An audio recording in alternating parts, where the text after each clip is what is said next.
नमस्कार दोस्तों, स्वागत है आप सभी साथियों का स्मार्ट स्टडी यूट्यूब चैनल पर। साथियों, आज 15 नवंबर 2023 और आज दिल्ली पुलिस कांस्टेबल का पेपर था। सेकंड शिफ्ट का पेपर छूट चुका है और सेकंड शिफ्ट में पूछे गए सभी जीके जीएस के क्वेश्चन को आंसर के साथ आपको आज इस क्लास में बताएंगे। तो शुरू से अंत तक आपको देखना है जिनका पेपर अभी आने वाले दिनों में है, क्योंकि साथियों बहुत सारे क्वेश्चन ऐसे होंगे जो आपको रिपीटेड मिलेंगे। तो आज का ये क्लास शुरू से अंत तक देखना है। सारा ही क्वेश्चन मैंने बिल्कुल ओरिजिनल और ऑथेंटिक लिया है। तो चलिए शुरू करते हैं, देखते हैं आज कौन कौन से क्वेश्चंस पूछे गए हैं। अगर आप में से कोई भी सेकंड शिफ्ट में पेपर देकर आए हैं तो वो अपना आंसर मिला लीजिए, और जिनका पेपर आने वाले दिनों में है उनके लिए तो रामबाण है। तो देखिए क्वेश्चन शुरू करते हैं।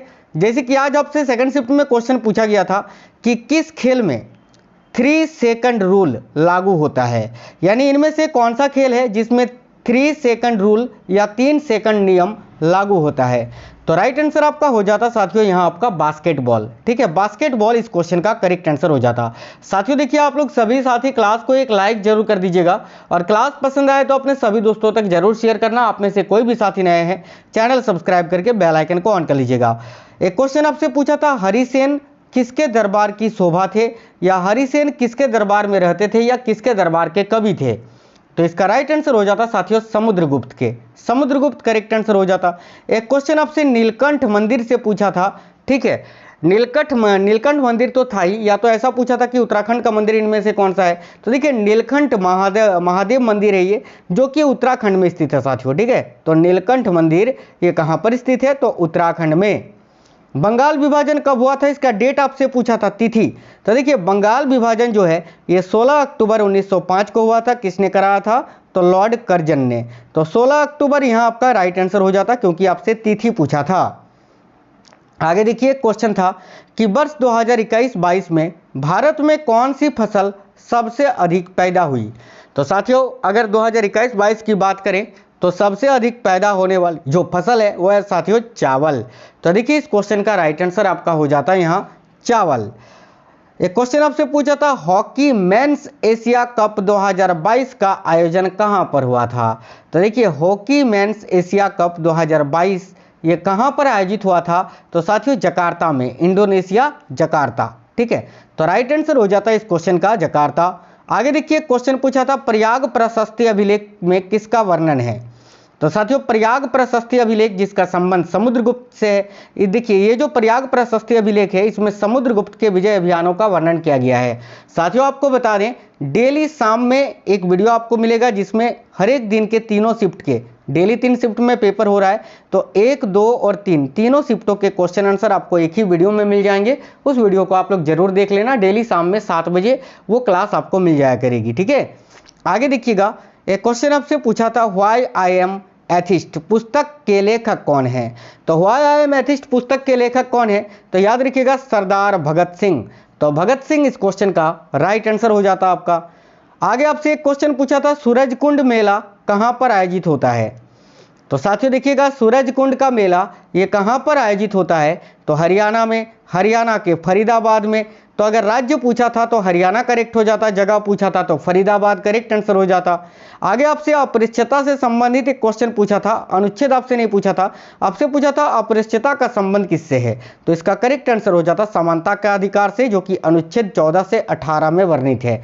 वैसे अपरिच्छता का अंत संविधान के अनुच्छेद 17 के अंतर्गत किया गया है, यह भी आपको याद रखना है। देखिए मुगल काल में गांव के मुखिया को क्या कहा जाता था। यह क्वेश्चन बहुत ही अच्छा क्वेश्चन पूछा था आपसे। तो देखिए साथियों मुगल काल में जो गांव के मुखिया होते थे उनको मुकद्दम कहा जाता था, याद रखिएगा मुकद्दम। ठीक है, मुगल काल में गांव के जो मुखिया होते थे उनको मुकद्दम कहा जाता था। आगे देखिए आपसे क्वेश्चन पूछा था, निम्नलिखित में से कब पेरिस समझौता हुआ था। ठीक है, तिथि के साथ आपको ईयर दिया हुआ था, तो इसका करेक्ट आंसर हो जाता 4 नवंबर 2016 को। ठीक है, निम्नलिखित में से कब पेरिस समझौता हुआ था, तो 4 नवंबर 2016 यहाँ आपका राइट आंसर हो जाता। एक क्वेश्चन आपसे पूछा था, कैपिटल वेंचर स्कीम किस मंत्रालय के अंतर्गत आता है। तो ध्यान से देखिए कैपिटल वेंचर स्कीम जो है ये साथियों किस मंत्रालय के अंतर्गत आता है, तो वाणिज्य एवं उद्योग मंत्रालय। देखिए अगर साथियों करेंट अफेयर्स के सेक्शंस की बात करें तो करेंट अफेयर्स ऐसा नहीं है कि आपको लास्ट 6 मंथ का पूछा जा रहा है, लास्ट 3 मंथ का पूछा जा रहा है, ठीक है। आपसे मतलब कि यहाँ 2021, 22, 23 मिलाकर पूछा जा रहा है, ठीक है। और जो योजनाएं शुरू की गई हैं वो जब से मोदी जी प्रधानमंत्री बने हैं 2014 से अब तक वो सारा पूछा जा रहा है, ठीक है। तो इसको एक बार देख लेना आप लोग। आगे देखिए क्वेश्चन आपसे पूछा था आज कि भारत के किस राज्य का साक्षरता दर सबसे अधिक और सबसे कम है। 2 राज्यों के जोड़ा में आपको बताना था।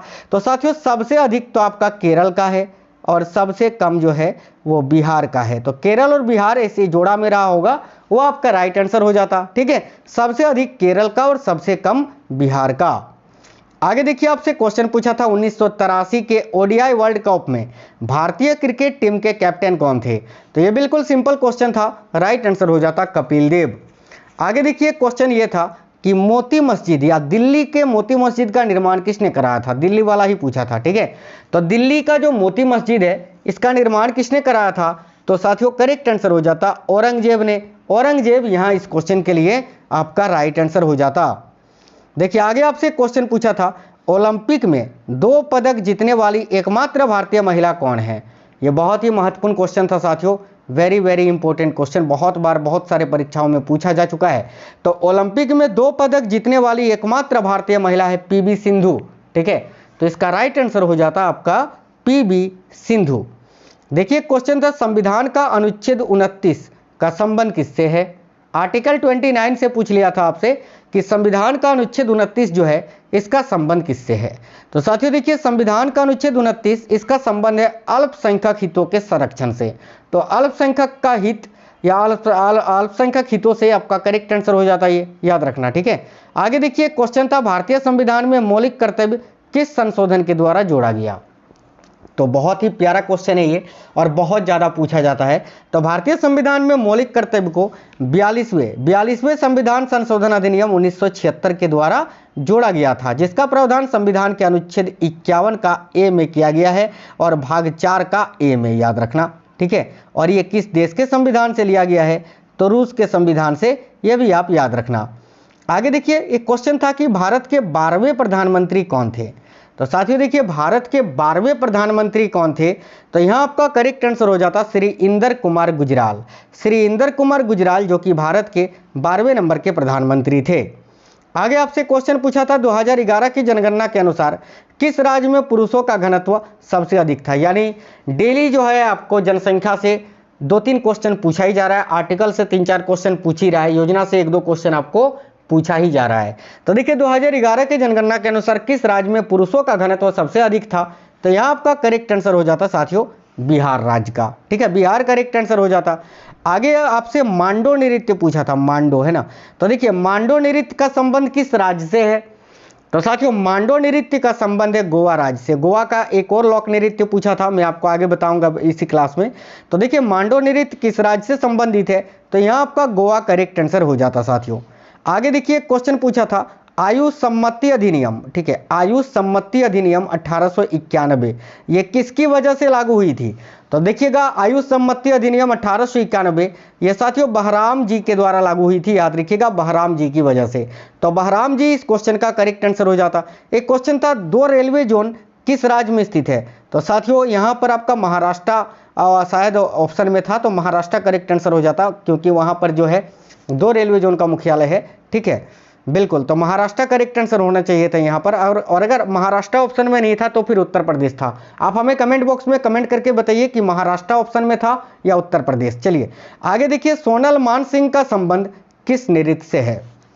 अब देखिए सोनल मानसिंह जो है यह शास्त्रीय नृत्य से संबंधित है। और साथियों भारतनाट्यम जो कि तमिलनाडु राज्य का शास्त्रीय नृत्य है और ओडिसी जो कि ओडिशा राज्य का शास्त्रीय नृत्य है। तो सोनल मानसिंह जो है ये भारतनाट्यम और ओडिसी नृत्य इन दोनों नृत्य शैली की गुरु हैं। तो ये दोनों में से कोई एक आपको ऑप्शन में दिया हुआ रहेगा, ये ऑप्शन पर डिपेंड करता। आगे देखिए क्वेश्चन पूछा था घोड़े मोदिनी किस राज्य का लोक नृत्य है। तो देखिए घोड़े मोदिनी जो है साथियों ये भी गोवा राज्य का ही लोक नृत्य है। तो इस क्वेश्चन का भी राइट आंसर आपका क्या हो जाता साथियों, तो गोवा हो जाता। आगे देखिए क्वेश्चन पूछा था गोदान किसकी रचना है। बिल्कुल सिंपल क्वेश्चन था, आसानी से आप लोगों ने किया होगा।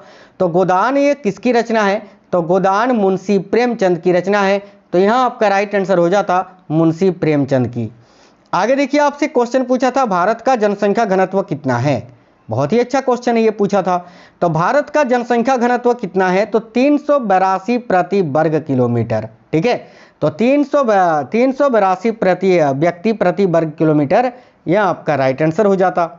आगे देखिए, क्वेश्चन ये पूछा था कि ग्राम न्यायालय अधिनियम कब आया था। तो ध्यान से देखिए, ग्राम न्यायालय अधिनियम ये कब आया था, तो ये 2008 में आया था। और अगर आपसे पूछे कब लागू हुआ था, तो 2 अक्टूबर 2009 को ये लागू हुआ था साथियों, याद रखना। आगे देखिए, क्वेश्चन था कि योजना आयोग के प्रथम अध्यक्ष कौन थे। तो सिंपल सा क्वेश्चन था ये, योजना आयोग के प्रथम अध्यक्ष कौन थे, जो भारत के पहले प्रधानमंत्री रहे होंगे। और भारत के पहले प्रधानमंत्री कौन थे, पंडित जवाहरलाल नेहरू जी। तो इस क्वेश्चन का राइट आंसर हो जाता पंडित जवाहरलाल नेहरू। आगे देखिए, आपसे क्वेश्चन पूछा था 1937 का कांग्रेस का प्रांतीय चुनाव किस अधिनियम के तहत लड़ा गया था। तो ये क्वेश्चन बहुत ही अच्छा क्वेश्चन था। देखिए, 1937 का कांग्रेस का जो प्रांतीय चुनाव है, ये साथियों किस अधिनियम के तहत लड़ा गया था, तो भारत सरकार अधिनियम 1935 के तहत। तो यहाँ आपका राइट आंसर हो जाता भारत सरकार अधिनियम 1935। देखिए, अगर बात करें रीजनिंग की, तो 25 में से आप लोग 22 क्वेश्चन आसानी से कर सकते हैं। और मैथ की बात करें तो 15 में से 12 क्वेश्चन इजीली बना सकते हैं। और कंप्यूटर की बात करें तो कंप्यूटर में जो पूछ रहा था साथियों, एक्सेल और वर्ड से मिला के 7 क्वेश्चन आपसे पूछा जा रहा है। ठीक है, और यहाँ पर इंटरनेट, ईमेल और प्रोटोकॉल से एक एक क्वेश्चन आपसे पूछा जा रहा है, टोटल 10 क्वेश्चन। और 10 में से 7 क्वेश्चन ऐसे हैं जो आप बना सकते हैं। 3 क्वेश्चन जो हैं जो नहीं बनने वाले, मतलब कि थोड़े से स्टेटमेंट टाइप का पूछा जा रहा है, जो कि किसी से बनेगा किसी से नहीं बनेगा, तो उसको थोड़ा ध्यान से आप लोग देख लेना। बाकी ओवरऑल ठीक है। पहले शिफ्ट का पेपर आज का जो है वो थोड़ा हार्ड था, और दूसरे शिफ्ट का पेपर मॉडरेट टू हार्ड था। तो मतलब कि कोई शिफ्ट में थोड़ा हार्ड आ रहा है, कोई शिफ्ट में थोड़ा सा सरल आ रहा है, तो नॉर्मलाइजेशन तो होगा ही।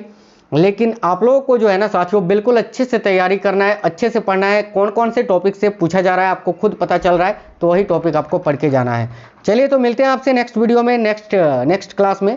और लास्ट में आएगा तीनों शिफ्ट का वीडियो, तो उसको देख लेना आप लोग। ठीक है, एक ही क्लास में तीनों शिफ्ट के क्वेश्चन आंसर आपको मिल जाएंगे।